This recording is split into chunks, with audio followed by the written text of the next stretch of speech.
ஏழாம் வகுப்பு கணிதம் 2ஆம் பருவம் பக்க எண் 20 உள்ள மேற்சிந்தனை கணக்குகள் இன்றைக்கி பார்ப்போம். இதில் 8ஆம் நம்பர் கேள்வி. மேற்சிந்தனை கணக்குகள் 8லிருந்து ஆரம்பிக்குது. கீழ்காணும் தொகையை தசம எண்ணில் எழுதுக. தசம எண்கள்னா என்னது? புள்ளி வச்ச எண்கள் தான் தசம எண்கள். அதில் முழு எண்ணும் இருக்கும், தசம எண்ணும் இருக்கும். அதே மாதிரி இப்போ ரூபாய் பைசாவை நம்ம தசம எண் வடிவில் எழுதணும். இப்போ தசம எண் வடிவில் எழுதணுன்னா என்ன செய்யணும்? இந்த ரூபாயை முழு எண்ணாகவும் 809.99 பைசா இப்படி எழுதணும். அதுக்கடுத்தது இந்த 147 ரூபாய்னு இருக்குல்ல, அது முழு எண்ணாக வந்துடும். 147.70 பைசா இப்படி தான் தசம எண்ணை குறிப்பிடணும். 9வது கணக்கு பாருங்கள். தசம எண்களை பயன்படுத்தி மீட்டரில் எழுதுக. இப்போ பெரிய அலகுகளை கேட்குறாங்க, சின்ன அலகை கொடுத்துட்டாங்க. இப்போ சின்ன அலகை கொடுத்துட்டா நம்ம என்ன செய்யணும்? மீட்டர்லேருந்து சென்டிமீட்டருக்கு கன்வெர்ட் பண்ணும்போது வகுக்கணும். பெரிய அலகுலேருந்து சிறிய அலகுக்கு போகும்போது வகுக்கணும் இல்லையா? எந்த நம்பரால் வகுக்கணும்? ஒரு மீட்டருக்கு எத்தனை சென்டிமீட்டர்? 100 சென்டிமீட்டர். எனவே இதை 100ஆல் வகுக்கும்போது 2 ஸ்தானங்களை வலது கை பக்கமாக தள்ளி தசம புள்ளி இடது கை பக்கமாக போகணும். அப்போது 13.28 மீட்டர். இதுக்கு விடை. இதுக்கு பாருங்க, அதே போல் 2 இலக்கங்கள் தள்ளி நம்ம புள்ளி வைக்கும்போது 4.19 மீட்டர். இதான் விடை. இப்போ பாருங்க, 10வது கணக்கு பாருங்க. பின்வருவனவற்றை தசம குறியீட்டை பயன்படுத்தி குறிக்க. மீட்டர் சென்டிமீட்டர் கொடுத்துட்டாங்க. இப்போ நம்மளுக்கு இது ஈஸியாக இருக்கும். 8 மீட்டர் மீட்டர் அளவு தான் கேட்குறாங்க. அதனால் நம்ம என்ன செய்யணும்? அப்படியே வச்சுக்கணும். இது முழு எண்ணாகவே இருக்கும். இந்த சென்டிமீட்டர் மட்டும் தசமஸ்தானத்தில் வரணும். அப்போ 8.30 மீட்டர். 2வது கணக்கு பாருங்கள். கிலோமீட்டரில் தான் குறிக்க சொல்கிறாங்க. அதனால் இந்த 24 கிலோமீட்டர் முழு எண்ணாகவும் இந்த 200 மீட்டர் தசம எண்ணாகவும் இருக்கும். அப்போது கிலோமீட்டரில் குறிக்க சொல்கிறதால நம்ம என்ன செய்யணும்? கிலோமீட்டர் அலகை தான் போடணும். அப்போ கிலோமீட்டர். 11வது கணக்கு பாருங்கள். பின்னவ வடிவில் கொடுத்துட்டு தசம எண்களாக கேட்குறாங்க. பின்னமாக கொடுத்துருக்குறாங்க.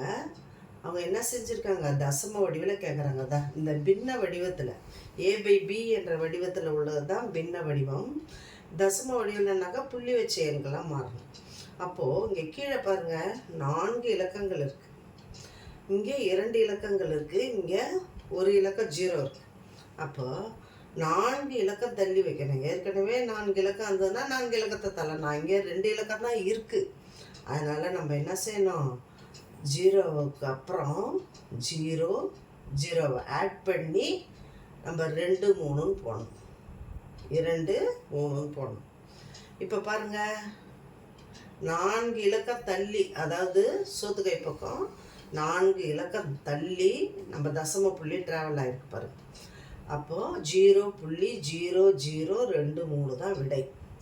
இங்கே பாருங்கள், 2 இலக்கம் தான் தள்ள சொல்லியிருக்காங்க. அதனால் 4.21 தான் விடை. 2 இலக்கம் தான் தள்ளணும். இங்கே பாருங்கள், ஒரே ஒரு தசம புள்ளி தான் வைக்கணும். அப்போ 3.7 என்பது தான் இதற்கு விடை. பின்வரும் தசமங்களை பின்னமாக மாற்றுக. இங்கே பாருங்கள், தசம பின்னங்களை தசம எண்களாக கேட்குறாங்க. அதே ரிவர்ஸில் இங்கே தசமங்களை பின்னமாக மாற்ற சொல்கிறாங்க. அப்போ என்ன செய்யணும்? நம்ம 3 இலக்கத்தை நம்ம முழு எண்ணாக வகுக்கும் பொழுது அப்போது 2 1 2 5ன்னு போட்டு பை 3 தசம எண்களை முழு எண்ணாக ஆக்கியிருக்கோம் இல்லையா? அதனால் பை 1000. இங்கே பாருங்க, 4 இலக்கத்தை முழு எண்ணாக மாற்றணும். அப்போ என்ன செய்யணும், 5 இந்த கணக்கில் போட்டிங்க இல்லையா, அதே போல் 5/10,000. இதை மாதிரி தசம எண்களை பின்னமாகவும் பின்ன எண்களை தசம எண்ணாகவும் மாற்றுறதுக்கு இந்த கணக்குகள் போட்டு பார்த்திங்கன்னா ரொம்ப யூஸ்ஃபுல்லாக இருக்கும். தேங்க்யூ. இந்த 12வது கணக்கில் தசம எண்களை பின்னமாக மாற்றி சுருங்கிய வடிவிலும் கேட்டிருக்காங்க. சாதாரணமாக நம்ம என்ன செய்கிறோம், தசம எண்ணை பின்ன வடிவில் மாற்றுனா இந்த மாதிரி மாற்றிடலாம். ஆனால் அவங்க இன்னொரு ஸ்டேட்மெண்ட் கொடுத்துருக்காங்க, சுருங்கிய வடிவில் எழுத சொல்லியிருக்காங்க. அப்போ சுருங்கிய வடிவில்னா என்னது, எளிமையான வடிவில் எழுதணும். அப்போ எளிமையான வடிவில் எழுதும்போது பொது வகுத்திகளை அடித்து எழுதணும். பின்னமாகவும் இருக்கணும், அதே தசம எண்ணாக இருக்கக்கூடாது. அதே சமயத்தில் A/B என்ற வடிவம் தான் பின்ன வடிவம். அதே சமயத்தில் என்னது, பொது வகுத்திகள் இருக்கக்கூடாது. நம்ம என்ன செய்யலாம், டைரெக்டாக 25ஆல் அடிக்கிறதுனா அடிக்கலாம். நீங்கள் சின்ன பிள்ளைங்கன்றதெல்லாம் 5ஆல் அடிக்கும் பொழுது 21ல் எத்தனை 5 இருக்குது, அப்போது 4 5. அப்போ மறுபடியும் 12ல் எத்தனை 5 இருக்குது, 2 5. அந்த 25ல் 5 25. அப்போ 1000ல் எத்தனை 5 இருக்குது, இங்கே 10ல் 2 5 இருக்குது, அதனால் 2 போட்டுக்கிட்டு 2 0 எடுத்து போட்டுக்கிறோம். இப்போ பார்த்திங்கன்னா உங்களுக்கு எளிமையாக இருக்கும். ஒரு 100ல் 4 25 இருக்குது, அதே போல் 400 இருக்குது, நன்னாங்க 16, இதில் ஒன்று 17 25 இருக்குது. இங்கே 200ல் 8 25 இருக்குது. அப்போது இந்த 2125 சுருங்கிய வடிவம் 17/8. அதான் ஆன்சர். இங்கே பாருங்கள், 2வது கணக்கில் பாருங்கள், இங்கே 5/10,000னு இருக்குது. இது உங்களுக்கு எளிமையாக இருக்கும். ஏன்னா ஓரஞ்சு 5, இங்கே 10 எத்தனை 5 இருக்குதுன்னு பார்த்தீங்கன்னா 2, மீதி உள்ள 3 0க்களை போட்டுக்கணும். அப்போது 5/10,000 எளிமையான வடிவம் சுருங்கிய வடிவம் 5/10,000 சுருங்கிய வடிவம் 1/2000.